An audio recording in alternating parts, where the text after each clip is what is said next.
Busy Monday for you today on KC Sports Tonight, March 31st. And we're going to start with the big news of the day, which is, Mark, I woke up to a phone call that Peter Vermes is out at Sporting Kansas City after 20 years with the club, 16 as head coach, manager. News today coming down, the team is 0 and however you format winless that. in their last 13 matches. 0 and 1 and 5. Yeah, winless in their last 13. 5 losses in the season so far to 1 tie and 0 wins. Bottom of the MLS. Mark, I know this was kind of the story you were taking head on today. Your thoughts on the move and at this time, I mean, I guess, were you surprised? We did have a little context over the weekend, which you can get into as well. Yeah, I guess there are two ways that I'm really looking at this, just because I grew up here in Kansas City and also and through the lens of a sports journalist. And I would have to say that, yes, I am surprised, because Peter Vermes is the only head coach that, since they've been Sporting Kansas City, that the franchise has ever known. He runs almost their entire operation. Like he's now become the manager. He runs their personnel. He runs their tactics. He's their he does it all. Like, so much of their operation is dependent on what he does, and he's really in so many ways. I mean, it leaves such a huge hole in the organization. But then the flip side of it is, like, maybe you can sit there and be like, how can you be surprised? Because the results have just been so poor, and the team there's just been a very, very steep decline. But on days like this, I'm actually very grateful that we have a show like this, because there's a lot of context that maybe we can't get to in a regular broadcast story. And the MLS has just changed. So Sporting KC won the MLS Cup in 2013. But Leo Messi wasn't playing in the MLS in 2013. Like, Zlatan Ibrahimovic was not in the MLS in 2013, and they're like, global superstars are now playing in the MLS, and there are teams playing $25-30 million a year for one player, and that's not what Sporting KC is doing. And so that creates a little bit of a... And Vermes has been open about that in pressers with the kind of mid-market size that Kansas City is, and you know, you look at the cap and just the resources that Sporting Kansas City has. This isn't something that he's, known what he's working with, and has said that that's been an issue. Yeah, and then obviously last night, it was yesterday, maybe earlier in the day, where the KC Cauldron, obviously, very, very loyal supporters of the club, the rowdiest fans, they're there every day, thick and thin, cold, hot. Those guys are there. They called for his removal, which I thought was a shocking step, because these are the most loyal fans. But I was actually talking just to a fan of soccer, just who goes out to Sporting KC games. I was talking about Sporting KC games, when you went to them in the past, they used to just be absolutely electric. Like, it was an environment like no other. Like, when you go to those games, it was so much fun. We were talking about how in recent years how the environment has changed, and it's because the product on the field, it's just not really living up to what it could be. But Marlia, I guess for you, what are your thoughts on this? Were you surprised? Because for me, at least this morning when I saw it, I was shocked. I was surprised. We did have the Cauldron news yesterday, them releasing a pretty long statement calling for his resignation, and then you look at the record, and we've watched this team over the last couple of years, so it's not like a winning coach is being thrown out in the middle of a successful run. So from that standpoint, it wasn't surprising. But to your point, I mean, Peter Vermes is just so woven in the fabric of this club. You and I grew up in Kansas City, so we probably can't really remember a time where Peter Vermes wasn't at the helm here. He's the longest tenured coach in the MLS, and one of the longest tenured coaches globally in the sport of soccer. He's the longest tenured pro head coach, or was, in KC pro sports history. Yeah. So really, like, when you put that into perspective, that in itself is shocking. On like a micro scale, if you just look at the numbers, I mean, they've missed the playoffs 2 of the last 3 seasons, and the year they made it, they started the season winless through the first 10 games and kind of rallied late in the year. But I think they went on an absurd win streak at the end of the year to get that done. Yeah, it was like truly historic. They were the first team to ever do it, to go 0-10, winless the first 10 games of the season, and then go on and make the playoffs at all.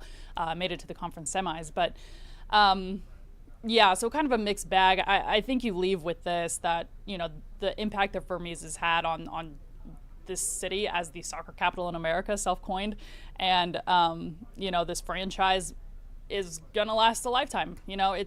He is kind of the foundation of this club, and it's disappointing when it ends like this. I think obviously from the release and from what we heard, it sounded like good terms, but nonetheless an end of a significant era in Kansas City sports history. And now it's big shoes to fill for whoever's next, because you're hopping in 6 games into this season. We have an interim stepping in because Saturday you're hosting your rival in St. Louis. But that team travels well. Yeah. A lot of fans from St. Louis making the trip on I-70. I remember I was at a game a couple years ago in St. Louis. They showed up. There'll be a lot of pink out there. And just from a reporting standpoint, Peter Vermes, I don't know about you, Mark, but he was one of my favorite coaches at the podium just because he's so funny and keeps it really real and answers the hard questions and kind of gives, snarky replies when they're warranted. I was actually watching a piece we did 2 years ago. I think it was the Western Conference semis when they ended, just about him contesting a handball. And, the way he presented the argument just made me laugh in 2 years in retrospect. But, and just kind of a mixed bag of a day, but when you're bottom of the league and you're coming off of a rough season and it's becoming a pattern, not just a little bit of a drought. Sporting Kansas City obviously felt like it was time for a change, and certainly wishing Peter Vermes best of luck in whatever's next. And I do want to say this: when you first of all, Peter Vermes, Kansas City legend, Hall of Famer, literally a Hall of Famer already in 2013. So an absolute legend. But 12 years ago. Yeah. But I mean, so much of what he did, he was so obviously, as you said, interwoven in the organization. When you deal with Sporting Kansas City, when you go to their facility, everything is just first run. Class. It's first class, run exceptionally well, and you know that Peter Vermes was a big part of that. So, Peter, I want to say thank you, obviously, for all that you've done, and good luck in whatever's next in life. I'll pass along the message from Neil too. I got off the phone with Neil Jones today, and he said the same thing, that Vermes has been nothing but fantastic to him over the course of his career, and allowed him to interview him from a distance during the pandemic, and would talk to him a lot. So from KCT5 sports team, wishing him the best. Yeah, okay. Sporting. I got to say one more thing. Yeah, please. It would not be, the team would not be what it is today without Peter Vermes, and maybe they'll build a statue of him one day. I mean, whatever. The team is what it is because of him. And whatever it's going to become is largely because of him as well, and kind of the footprint he's set here. Okay.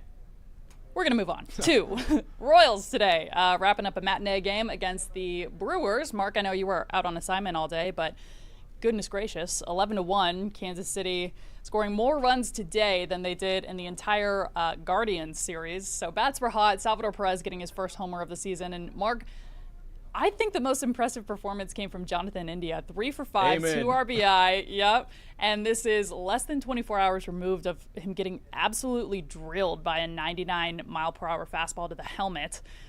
You were there yesterday. You watched that game. You watched that play, and that was your story for the night. Are you surprised he was able to flip it around that quickly and have such an impressive day after what we all witnessed last night, which was honestly hard to watch? Yeah, I am extremely surprised. When he got hit in the head, the stadium was silent. You heard everyone kind of collectively gasp, and then it was just like, situation. What is going on? Because you take a 99-mile-per-hour fastball to the head, you don't expect anyone to literally walk away. Like, you expect them to be on the ground, you expect them to be out, you expect them to have a concussion. And Jonathan India got up, or he didn't go down, he just walked off the field. And the thing that really stood out to me about that moment is he gave Cleveland's closer, Emmanuel Clase, just a look of just pure, like, I cannot believe you just hit me in the head, and anger. And it showed that competitive fire that these elite athletes, that all burns within them. And it just showed, like, you looked into his soul right there. He was so angry. And then today to come out 3 for 5, less than 24 hours after being hit in the head. I think Jonathan India gained a lot of fans in Kansas City, Marlia. What do you think about this? Yeah, I mean, watching the play yesterday, it was hard to watch, and that's a play that you expect a guy to, as you said, knock it up from. You were telling me in the clubhouse yesterday, like Vinny Pasquantino, I think it was Michael Wacha, were really upset and kind of shaken by, watching someone you care about get hit like that. And to not only, walk out of the game but to bounce back and not only show up today, but to put up the performance he did is unbelievable. I can tell you I would not be at work the day after being hit in the head by anything at 99 miles per hour. So kudos to Jonathan India. Heck of a performance today. And I think it's really tone setting for the Royals. That's a great way to put it. A new guy, and I mean, he gets hit in the head, and the players in the clubhouse love this guy. Like when we see them in there interact, like Jonathan India he's one of the guys. They love him. He's a Royal. They love this guy to death. And to see what he did today, like the rest of the guys are gonna be like, this guy got hit in the head and had three hits the next day. Like, what am I doing around here? Like, I gotta pick my own stuff up. Well, and you talk about setting the tone. I mean, game in and game out, being the leadoff hitter, and Bobby Witt Jr. to follow him, and then Vinny Pasquantino, who's had a fantastic series against Cleveland. I'm excited for this year. Should be a lot of fun. The Royals scored 11 runs against the Brewers, and they did not use the torpedo bats that the Yankees were using. Yeah, so were the torpedo bats that good, or are the Brewers that bad? Yes. What if we got the Royals with torpedo bats? To both of those. I want to see Bobby hit dingers with a torpedo bat. So we'll run that up the ladder. We'll see how that goes. Okay, moving on to some hoops. Busy weekend of basketball. We're going to start on the men's side. Okay. Final four set. So it's going to be Florida and Auburn on Saturday, followed by Houston and Duke as the nightcap. 4 number 1 seeds making it. So, whoever's bragging about their bracket being right, not a hard one to pick. I think Jay Billis picked all number 1 seeds. Yeah, and I remember reading an article when that came out, like, wow, good for Billis taking some risks here. He was right. Shout out to Jay Billis. He's always been the truth. He knew. The parity in college basketball right now speaks for itself, because this is the second time this has ever happened, and the first time since 2008 where all 4 number 1 seeds made it, coincidentally also in San Antonio. That was the year Kansas won. Shout out to Sharon Collins on that team, Oak Park High School, getting the state championship this last week. Okay, really kind of taking a tangent there. Let's get back to the Final Four. Shout out to Sharon Collins at any time. Just a moment to shout out Sharon Oak Park Northmen, congrats. Parade on Wednesday, by the way. School's hosting a parade. Okay. Your thoughts on the Final Four, and I guess we can expand it a little bit broader to, the tournament this year. From what I watched, not a lot of, I haven't seen the numbers, but I'd expect the upset ratio was really slim this year. Yeah. We had a couple like mini runs, Arkansas going to the Sweet 16. I want to say they were the only double-digit seed to make it that far. Yeah, I saw some stat. It was like favorites against the spread, like the higher seed dominated in this tournament. Yeah. How much do you think that speaks to where we're at in college athletics, or do you think it was just kind of we're going to get every outcome over the years, you roll the dice, and this year it just happened to roll out this way? I kind of agree there with your second point. Like, it could just be, look at the teams that we have here in the Final Four. Like, I think they're all constructed in different ways, and it's not like there's just one way to build a team here in the landscape of college basketball. But I'm really interested. We got 2 great matchups, like an SEC playoff for one spot, and then Duke against Houston, where Duke, we have these matchups of these young guys, and then Houston with Kelvin Sampson and just the veteran-laden group. It's going to be – I just love all the matchups that we have here, but I think one player that's really stood out to me in the tournament is just Walter Clayton Jr. for the Florida Gators. It's just kind of been unbelievable to see, not only in the SEC tournament, but also here in the NCAA tournament, the run that they went on there at the end to kind of make that – to get to the Final Four. It was unbelievable. Marlia, I know you love basketball, obviously. Yeah. What are your thoughts on all this? Well, I'm going to highlight a player that we talked about yesterday a little bit. Johnny Broome leaving the Auburn game with what, Mark, you and I thought was a knee injury watching it. Later found out it was an elbow injury, which might be the most off I've ever been from watching a play and assuming what happened to what actually was. But well, we saw his knee bend a weird way. Yeah. We saw that happen. It was true. Yeah, so that's not on us. But yeah, ended up looking up the AP report. Turns out it was his elbow. Returned 6 minutes later and put up like made a 3. Didn't he? Yeah, immediately put up like 10 for 13, 25 points, 14 boards. He just filled out the stat line. So Auburn's going to be a tough out. I betted against them in my Final Four that we had on KC Sports Tonight last night, the one we put together on Selection Sunday. So sorry, Auburn. But yeah, Auburn's good, but I just think Florida's so good too. Yeah, I know. At least myself, I'm always pulling for the underdog and kind of hoping for one of those miraculous runs. But as far as like pristine basketball, this is as high caliber as it gets. This is going to be a fun Final Four to watch play out this weekend. So looking forward to that. Okay, unfortunately, K-State women not still in it. The women's Final Four rounds out later this evening with the final games of the Elite Eight.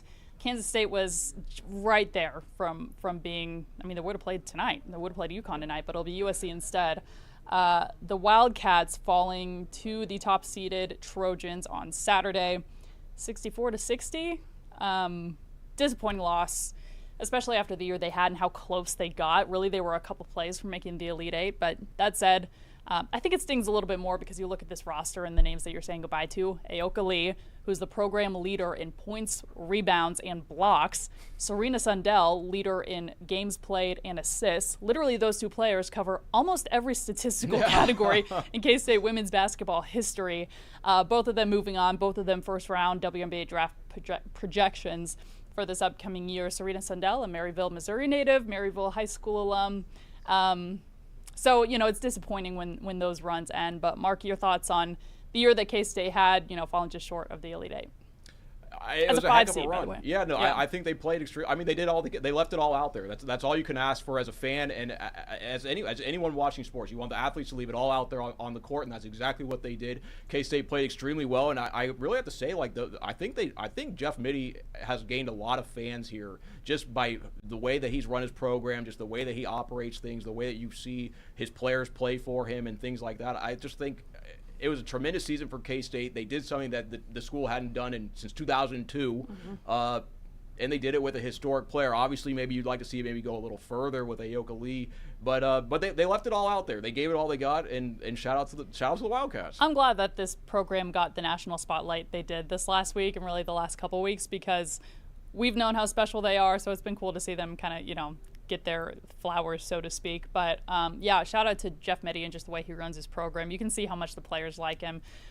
There was a moment after the post-game press conference on Saturday where Ayoka Lee kind of broke down crying, and Mittie put his arm around her, and I was getting emotional. I'm like, oh my gosh, this is like, it's sad when in college basketball you have limited years, although now it feels like you have a lot more. Ayoka Lee was in Manhattan for I think 7 years, but those eras coming to an end, and it's kind of the way things go, and excited to follow those two's careers in the WNBA. Mark, I'm just now realizing you covered Ayoka Lee in high school, right? No, I was going to say something about that. Yeah, I've covered Ayoka for a long, long time. And then in that moment, up in Minnesota, in Minnesota when she was in high school, she was I mean, imagine her. You see her dominate the NCAA Division I level. Imagine her in Minnesota, rural Minnesota. She was literally unstoppable. But to see the way that I've known her for a long time, but to see her genuine reaction or genuine emotion when she was talking about Coach Mittie and the way that he believed in her through all these injuries to keep coming back and to perform at the level that she did. I think that speaks obviously loads about Ayoka, but her belief also in her head coach and the way that he runs that program. It's just it was top. Everything about it was awesome. A+. And I think it hurts a little bit more when you're that close versus if you get blown out by UConn by 20 or something, knowing you're just a couple plays and kind of looking back on if this would have happened or if this would have happened. But still, great run by the Cats. Preparing for a USC team without Juju Watkins. I remember before the game, Coach Mittie said they were working on about 100 total clips of video from the entire season of USC without. So it's kind of, she played like 93% of the minutes prior to this. So it was a big unknown for K-State, and I think they showed well. Yeah, 93% of the minutes, and you remember the fact that USC's blown out quite a few teams over the course of the year. So really meaningful minutes. She's probably close to 100. So I mean, certainly nothing to be upset about losing to the top seeded team in the nation, a USC team that blew past their second round opponent, Mississippi State, without Juju Watkins. So tough go for the Cats, but great year there. Okay, finally, a little bit more news today. Over the weekend, we are learning Flory Badunga, the freshman center, entering the transfer portal, and then new today, David Coit and Rylan Griffin being added to that list. We were talking a little bit before we started recording here. We're in an era of college sports where it's truly hard to keep up with all of the ins and outs of the transfer portal. It flickers daily, but how do you think things are going in Lawrence, Mark? How do you feel moving forward with we're gonna have another to see. year of roster rebuilding? Yeah, it doesn't seem like there's a lot of players on the roster right now to talk about. So we can talk about Darren Peterson, but I mean, the thing is, though, KU is going to be able to talk to a lot of these transfers, and they're going to be able to sell way more than almost any other school. They're going to say, okay, we have great NIL. You're going to get a play for a Hall of Fame head coach. You're going to get a play in one of the best venues in all of college sports, you could say the best, arguably, in all of college basketball, and you're going to get a play alongside Darren Peterson. I think that's going to be pretty attractive to a lot of people. Yeah. And then, I mean, but I think the number one thing that we have to see, because we saw it earlier this year, I mean, I saw Cole Aldrich get on Twitter and say that he was talking about the players' effort. When you're bringing in these guys in the transfer portal, you have got to bring in the right guys. You can't bring in guys who are only, like, the grass is greener where you water it, and you got to bring in guys that are going to go and do the work. And to use like a golf phrase, they got to dig it out of the dirt. They got to work it out of the gym. They're going to have to build it, and they're going to have to find the right guys because the transfer portal, you can get all the wrong guys, and it could be really ugly, Marlene. Yeah, I'm curious how I think this is a big, not that Bill Self needs a test by any means. He's solidified his legacy and his talent over the years, but it'll be a big test to me to see how he rebuilds this roster over the course of the season, because the transfer portal in the last couple of years has been tough. I mean, we saw Kansas with their worst season in the last 2 decades easily, falling out of the top 25 for the first time in 4 years. first time they left in the first round in decades. They're 47-6 now in the first round, and one of those losses was a couple weeks ago. So yeah, I mean, you're following a really disappointing season, early exit in the Big 12 tournament, one of your worst records of the 20th century, so 21st century rather. So it'll be interesting to see what Self can do over the next couple months, because it's not even just about talent. You know, you're going to get the talent at Kansas. It's more about the chemistry and getting everyone on the same page in a very short amount of time. So yeah, such is the new age of college sports, I suppose. Yeah, and one thing that's really interesting about this is Floyd Badunga entering with the do not contact label, because usually when that happens, you know kind of what your options are, and you're already kind of whatever, you're in contact with the people that you want to be in contact with already, and you kind of know what the situation is. But I do know people have been. There are some reports out there that returning to Kansas is a strong option, and he did. Darren Peterson said the player he was most excited to play with next year was Floyd Badunga. Floyd Badunga did show up and watch Darren Peterson play some high school ball in Lawrence. But I feel like you got to keep Flory. You got to find some way. You cannot let him leave Lawrence, Kansas. If that means you have to raise his NIL, because Kansas cannot have another bad season, because if they have another bad season, this fan base is already unhappy. Like, I feel like that's the temperature of the room right now, and another bad season, things could get worse. Well, it's interesting to me too, because Badunga has that starting job. You know, it's not like the year they brought in Hunter Dickinson, and you see, I think it was Uday at the time transferred. Yeah, be interesting to see how it all shakes out. And a big year in Kansas, big year in Columbia as well, coming off of their first round upset. Wild ride in Missouri, going from 0-18 in 2024 to one of the top teams in one of the best conferences in the league, and that goes to show you how quickly you can turn it around in college basketball. Such as the transfer portal. You don't have to wait 4 years to develop your players. You can get a fresh slate the next year. Okay, that'll do it for KC Sports tonight. For now, same time, same place tomorrow, and make sure to tune in at noon tomorrow. Is Sporting KC's first presser since parting ways with Peter Vermes. For now, that'll do it. Thanks so much for watching.